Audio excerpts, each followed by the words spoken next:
কেন করলে এই কাজটা? তো আপনি তো বলেছিলেন অসাধারণ কিছু করতে, এই জন্য অসাধারণ কিছু করলাম। ভালো লাগেনি? এই রেস্টুরেন্টটা আমার বাবার ড্রিম ছিল।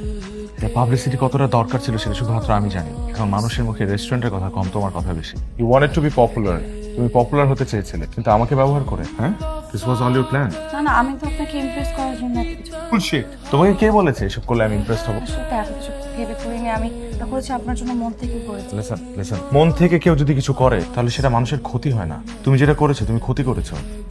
আমার জীবনে একটা বার্থডে এসেছিল, সেই বার্থডের পর আমার জীবনটা শেষ হয়ে গেছে। ছিল শুধুমাত্র আমার ইমেজটা, এবং সেটাও এই বছর শেষ হয়েছে। The reason is you. তোমার জন্য হয়েছে এত কিছু। Congrats, it's because of you. You have ruined everything.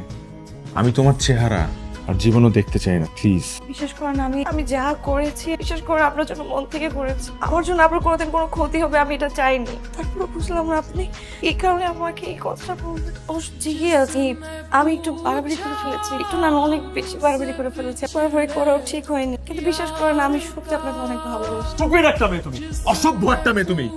তুমি আমার লাইফ আসার পর থেকে আমার লাইফটা হেল হয়ে যাচ্ছে। You know what, you are attention seeker. Get the hell out of my house, get out. কি কথাগুলো মন থেকে বলছে? ঠিক আছে, আমার জন্য যেহেতু আপনার ক্ষতি হয়েছে, আমার এই মুখ আপনি কোনোদিন দেখবেন না, কোনোদিন আমি আর আপনার চোখের সামনে আসবো, ঠিক আছে? Happy birthday.